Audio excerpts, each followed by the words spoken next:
UP उपचुनाव में मायावती का कास्ट अम्ब्रेला किसका गेम बिगाड़ेगा?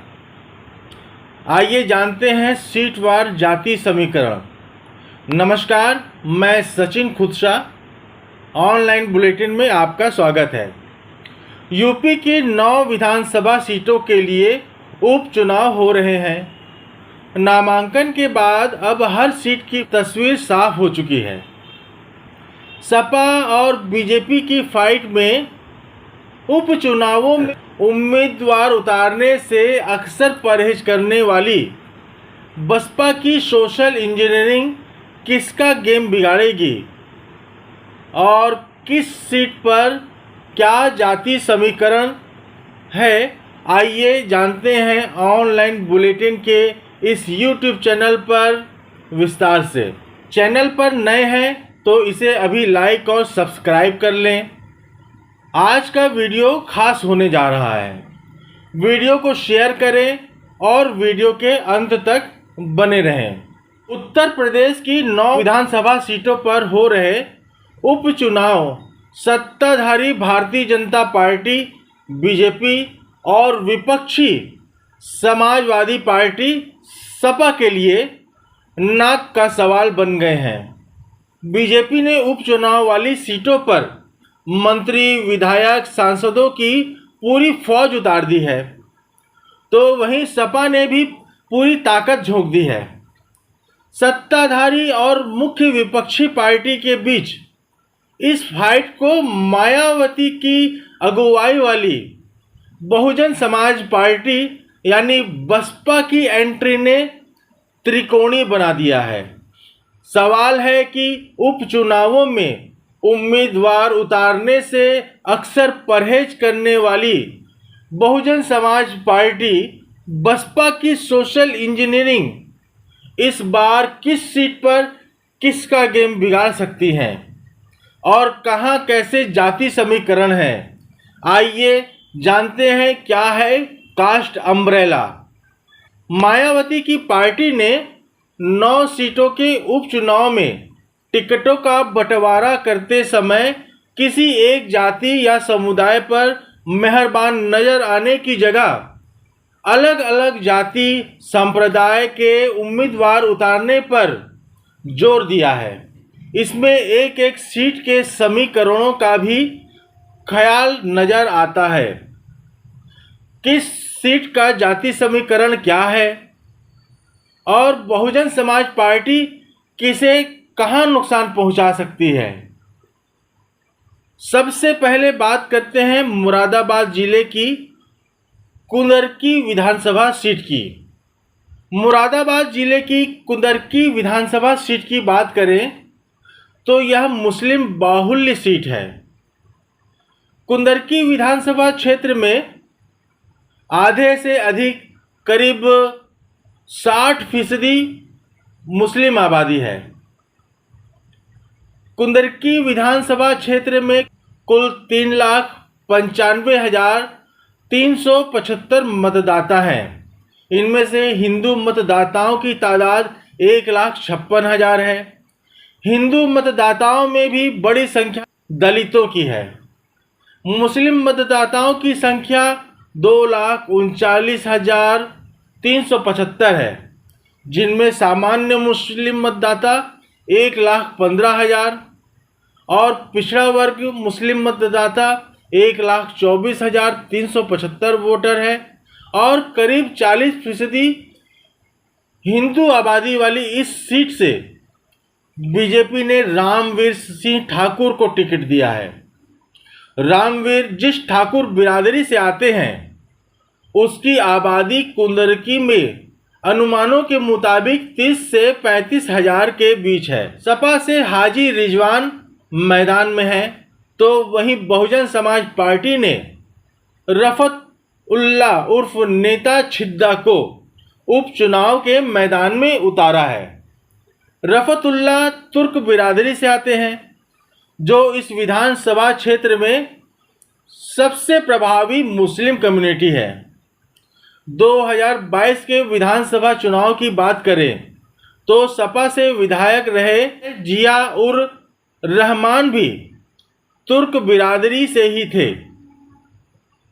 सपा को एक मुश्त मुस्लिम वोट के साथ पिछड़ा और कुछ दलित वोट के सहारे जीत सुनिश्चित करने का भरोसा है, तो वहीं भारतीय जनता पार्टी को भी एक मुश्त हिंदू वोट के साथ कुछ तुर्क वोट के सहारे कुंदरकी में कमल खिलने की उम्मीद है।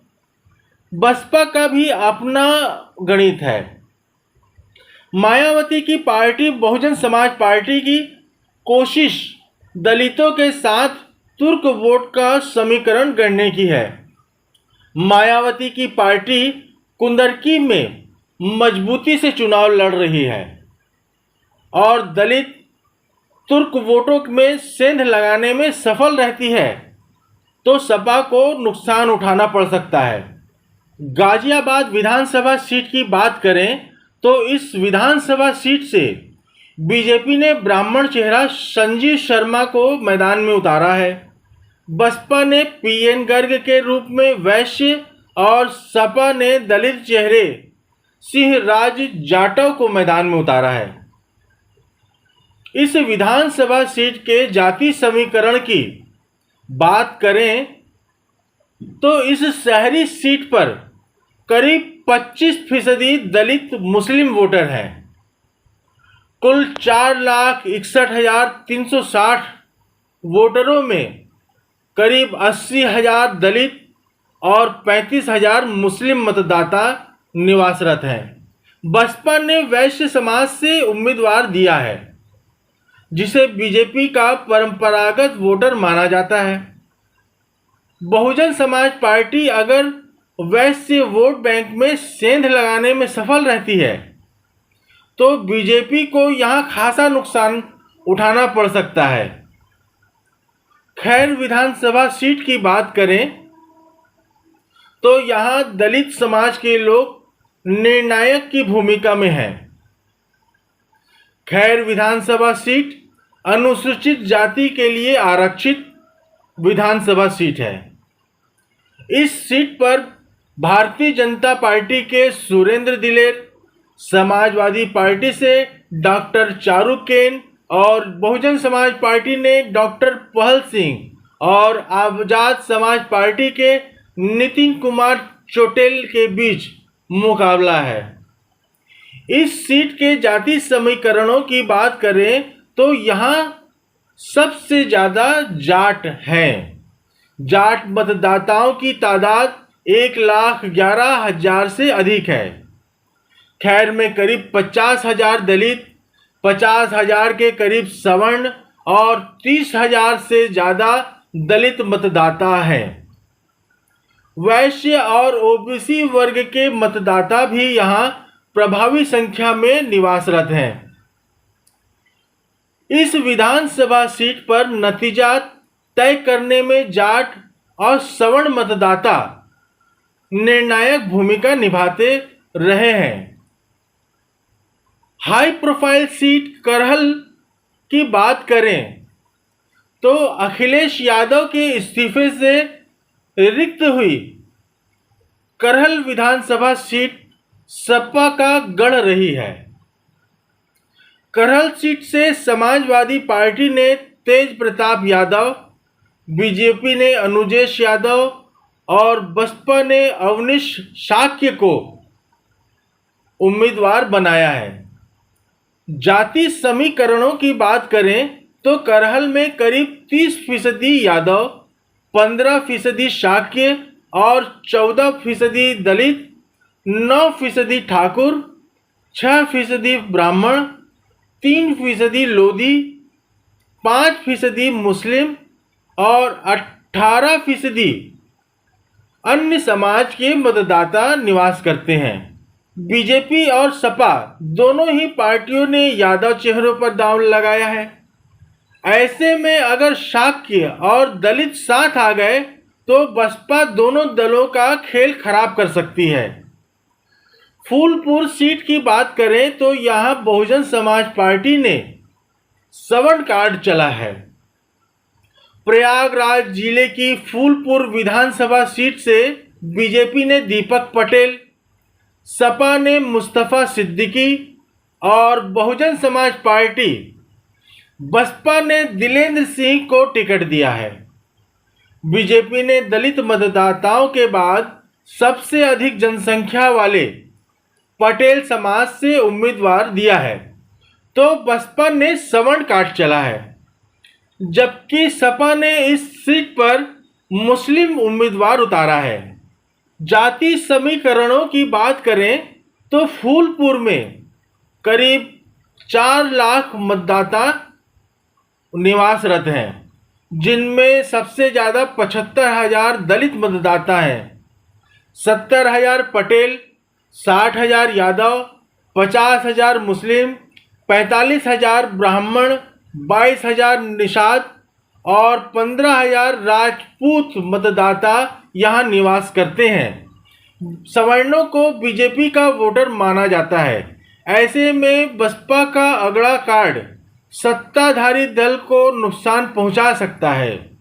अब बात करते हैं अंबेडकर नगर जिले की कटेहरी विधानसभा सीट की।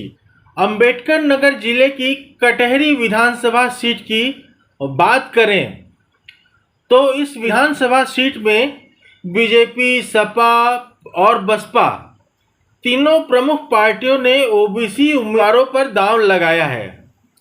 बीजेपी के टिकट पर धर्मराज निषाद, सपा से शोभावर्ती वर्मा और बसपा से अमित वर्मा चुनावी मैदान पर हैं। बसपा ने भी उसी जाति से उम्मीदवार दिया है, सपा में ने दिया है। ऐसे में इस सीट पर बसपा से नुकसान का अधिक खतरा सपा को माना जा रहा है। कटेहरी के जाति समीकरणों की बात करें तो यहाँ लगभग 4 लाख मतदाता निवासरत हैं, जिनमें 1 लाख के करीब दलित हैं, करीब 50,000 ब्राह्मण हैं, 30,000 राजपूत, 45,000 कुर्मी, 40,000 मुस्लिम और 30,000 निषाद मतदाता कटेहरी विधानसभा क्षेत्र में है। करीब 22,000 यादव, 20,000 राजभर मतदाता भी इस सीट का नतीजा तय करने में निर्णायक भूमिका निभाते हैं। सपा और बसपा दोनों ही दलों के उम्मीदवार कुर्मी जाति से आते हैं। मिर्जापुर जिले के मझवा विधानसभा सीट पर मायावती ने मुकाबला रोचक कर दिया है। यहाँ ब्राह्मण निर्णायक की भूमिका में है, लेकिन बसपा ने कास्ट अम्ब्रेला की रणनीति को अपनाते हुए यहाँ से उम्मीदवार को मैदान में उतारा है। बीजेपी ने पूर्व विधायक सुचिस्मिता मौर्य, सपा ने ज्योति बिंद और बसपा ने दीपक तिवारी को उम्मीदवार बनाया है। ब्राह्मणों को बीजेपी का वोटर माना जाता है और बसपा ने इस सीट पर इसी समाज से उम्मीदवार उतारा है। ऐसे में अगर बसपा ब्राह्मण वोट बैंक में सेंध लगा पाती है तो बीजेपी को यहां भारी नुकसान उठाना पड़ सकता है। इस सीट के जाति समीकरणों की बात करें तो इस विधानसभा क्षेत्र में दलित, ब्राह्मण और बिंद मतदाताओं की संख्या करीब करीब बराबर है। करीब 30,000 कुशवाहा, 22,000 गरेड़िया और मुस्लिम, 20,000 राजपूत और 16,000 भी मझगवा का परिणाम तय करने में निर्णायक भूमिका निभाते हैं। कानपुर की सीसा मऊ सीट की बात करें तो यहाँ से बीजेपी और बसपा ने ब्राह्मण उम्मीदवार उतारे हैं, तो वहीं समाजवादी पार्टी ने मुस्लिम कार्ड चला है। सपा ने इरफान सोलंकी की पत्नी नसीम सोलंकी, बीजेपी ने सुरेश अवस्थी और बहुजन समाज पार्टी बसपा ने वीरेंद्र शुक्ला को टिकट दिया है। बसपा अगर यहाँ भी वोट बैंक में सेंध लगा पाती है तो वह बीजेपी की ही टेंशन बढ़ाने वाली बात होगी। जाति समीकरणों की बात करें तो अनुमानों के मुताबिक सीसा मऊ में करीब 40% मुस्लिम मतदाता हैं। ब्राह्मण और दलित के साथ ही कायस्थ और अन्य पिछड़ा वर्ग के मतदाता भी सीसामऊ सीट पर निर्णायक भूमिका निभाते हैं। मुस्लिम बाहुल्य मुजफ्फरनगर जिले की मीरापुर विधानसभा सीट से भारतीय जनता पार्टी बीजेपी की सहयोगी राष्ट्रीय लोकदल ने उम्मीदवार उतारा है। आरएलडी ने मिथिलेश पाल को प्रत्याशी बनाया है। समाजवादी पार्टी ने सुम्बुल राणा और बहुजन समाज पार्टी ने शाह नजर को मैदान में उतारा है। बसपा का मुस्लिम कार्ड सपा को नुकसान पहुंचा सकता है। इस सीट के जाति समीकरणों की बात करें तो यहाँ मुस्लिम मतदाताओं और ओबीसी मतदाताओं दोनों ही वर्ग के मतदाताओं की तादाद करीब करीब बराबर है। अनुमानों के मुताबिक मीरापुर विधानसभा क्षेत्र में करीब 38% ओबीसी, 37% मुस्लिम, 19% दलित मतदाता निवासरत हैं। ऑनलाइन बुलेटिन का यह यूट्यूब चैनल आपको कैसा लगा हमें कमेंट करके बताइए। चैनल अच्छा लगे तो इसे लाइक, सब्सक्राइब और शेयर जरूर करें। धन्यवाद।